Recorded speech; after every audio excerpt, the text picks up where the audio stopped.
abrégé de l'histoire de Port-Royal. De Jean Racine. Partie 2, suite 1.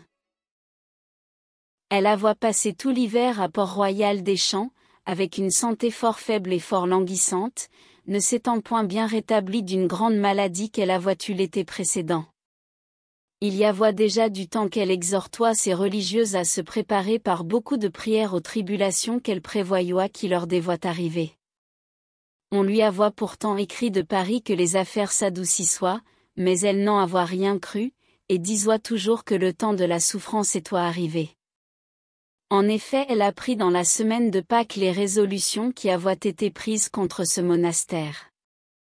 Malgré ses grandes infirmités et l'amour qu'elle avoit pour son désert, elle manda à la mère abbesse que si l'on jugeoit à Paris sa présence nécessaire dans une conjoncture si importante, elle s'y fera porter, et le fit en effet, sur ce qu'on lui écrivit qu'il étoit à propos qu'elle vînt.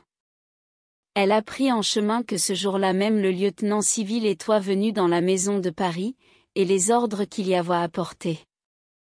Elle se mit aussitôt à réciter le Te Deum avec les sœurs qui l'accompagnoient dans le carrosse, leur disant qu'il falloit remercier Dieu de tout et en tout temps.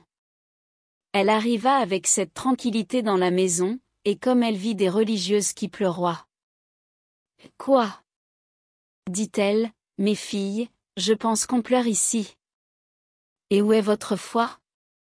Cette grande fermeté néanmoins n'empêcha pas que les jours suivants ses entrailles ne fussent émues lorsqu'elle vit sortir toutes ces pauvres filles qu'on venoit enlever les unes après les autres, et qui, comme d'innocents agneaux, perçoit le ciel de leurs cris en venant prendre congé d'elle, et lui demander sa bénédiction. Il y en eut 3, entre autres, pour qui elle se sentit particulièrement attendrir, c'est toi Mesdemoiselles de Luynes et Mademoiselle de Bagnols.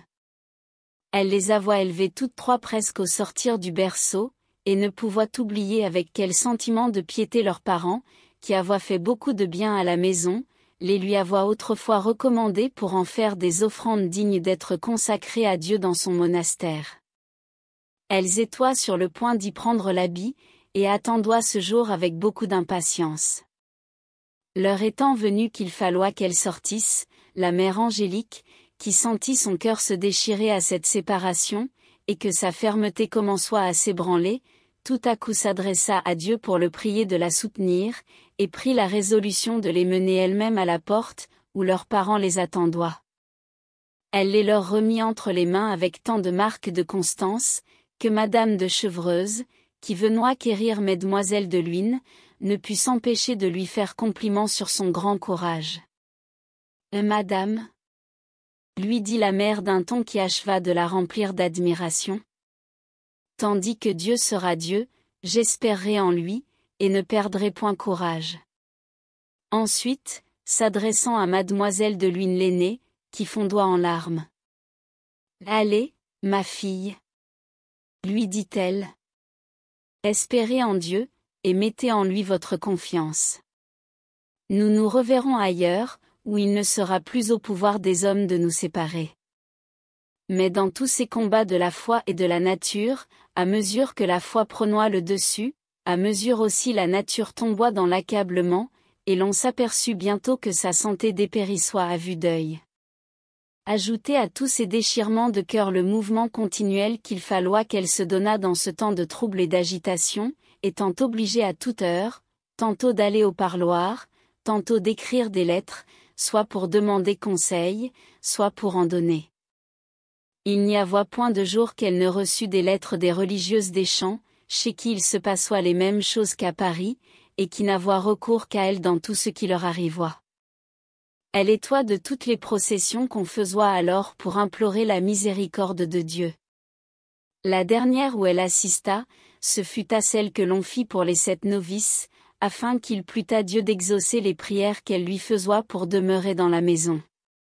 On lui donna à porter une relique de la vraie croix, et elle y alla nu-pieds, comme toutes les autres religieuses. Elle se traîna, comme elle put, le long des cloîtres dont on faisoit le tour, mais en rentrant dans le chœur, elle tomba en faiblesse, et il fallut la reporter dans sa chambre et dans son lit, d'où elle ne se releva plus. Il lui prit une fort grande oppression, accompagnée de fièvre, et cette oppression, qui est toi continuelle, avoir des accès si violents, qu'on croyoit à tout moment qu'elle alloit mourir. En telle sorte que, dans l'espace de 2 mois, on fut obligé de lui apporter 3 fois le saint viatique. Mais la plus rude de toutes les épreuves, tant pour elle que pour toute la communauté, ce fut l'éloignement de Monsieur Singlin et des autres confesseurs, du nombre desquels étoient Monsieur de Sacy et Monsieur de Sainte-Marthe, 2 des plus saints prêtres qui fussent alors dans l'Église. Il y avoit plus de 20 ans que la mère Angélique se confessoit à Monsieur Singlin, et l'on peut dire qu'après Dieu elle avoit remis en lui toute l'espérance de son salut. On peut juger combien il lui fut sensible d'être privé de ses lumières et de ses consolations, dans un temps où elle lui étoit si nécessaire, surtout sentant approcher l'heure de sa mort. Cependant elle supporta cette privation si douloureuse avec la même résignation que tout le reste, et voyant ces religieuses qui s'affligeoient de n'avoir plus personne pour les conduire, et qui se regardoient comme des brebis sans pasteur. Il ne s'agit pas, leur disoit-elle, de pleurer la perte que vous avez faite en la personne de ces vertueux ecclésiastiques, mais de mettre en œuvre les saintes instructions qu'ils vous ont données.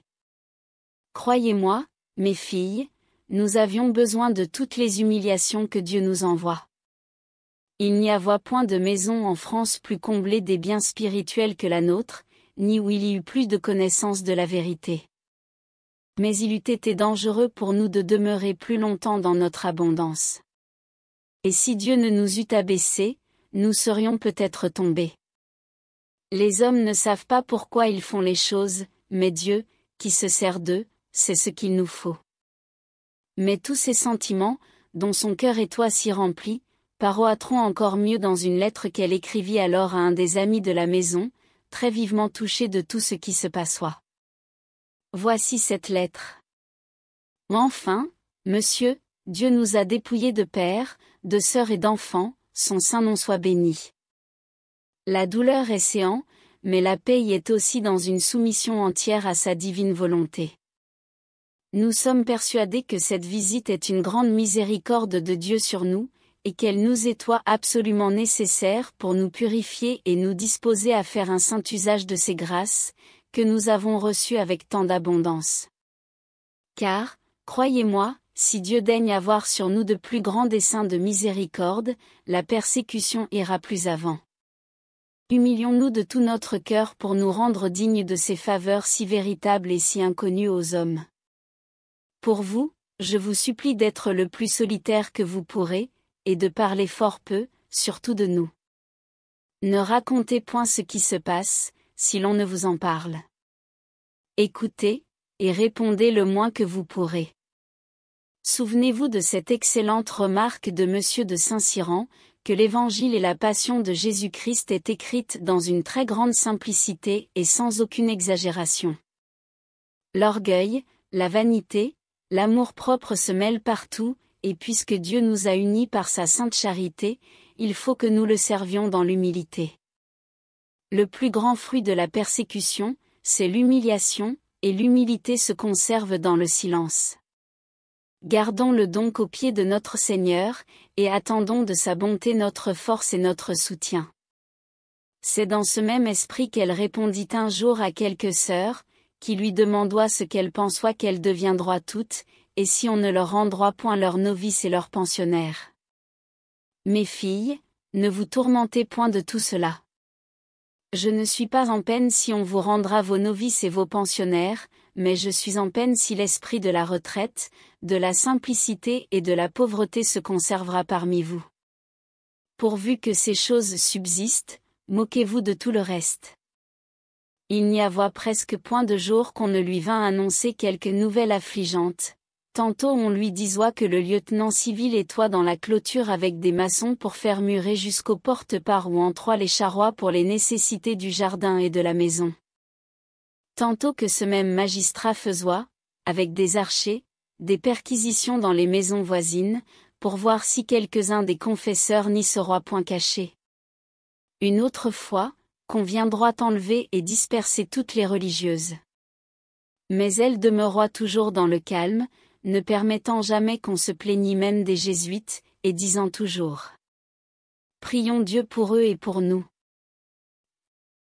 Cependant, comme il est toi aisé de juger par tous ces traitements si extraordinaires qu'il falloit qu'on eût étrangement prévenu l'esprit du roi contre la maison, on crut devoir faire un dernier effort pour détromper sa majesté. Toute la communauté s'adressa donc à la mère Angélique, et on l'obligea d'écrire à la reine-mère, dont elle est toi plus connue que du roi, et qui avoit toujours conservé beaucoup de bonté pour monsieur d'Andilly, son frère. Comme cette lettre a été imprimée, je n'en rapporterai ici que la substance. Elle y représente-toi une partie des bénédictions que Dieu avoit répandues sur elle et sur son monastère, et entre autres le bonheur qu'elle avoit eu d'avoir saint François de Sales pour directeur, et la bienheureuse mère de Chantal pour intime amie. Elle rappela ensuite toutes les calomnies dont on la voit déchirée et ces religieuses, la protection que leur innocence avoit trouvée auprès de feu monsieur de Gondi, leur archevêque et leur supérieur. Et les censures dont il avoit flétri les infâmes libelles de leurs accusateurs, qui n'avoient pas laissé de continuer leurs impostures. Elle rapportoit les témoignages que ce prélat, et tous les supérieurs qu'il leur avoit donnés, avoient rendu de la pureté de leur foi, de leur soumission au pape et à l'Église, et de l'entière ignorance où on les avoit toujours entretenus touchant les matières contestées, jusque-là qu'on ne leur laissoit pas lire le livre de la fréquente communion, à cause des disputes auxquelles il avoit donné occasion. Elle faisoit souvenir la reine de la manière miraculeuse dont Dieu s'étoit déclaré pour elle, et la supplioit enfin de leur accorder la même protection que Philippe II, roi d'Espagne, son aïeul, avoit accordé à sainte Thérèse, qui, malgré son éminente sainteté, s'étoit vue calomnier aussi bien que les pères de son ordre, et noircie auprès du pape par les mêmes accusations d'hérésie dont on chargeoit les religieuses de Port-Royal et leurs directeurs. Merci d'avoir écouté cette vidéo. Si cette vidéo vous a plu, vous pouvez vous abonner gratuitement à la chaîne Coin Livre Audio. N'oubliez pas de liker avec le pouce vers le haut. Vous pouvez aussi me laisser un commentaire. À bientôt.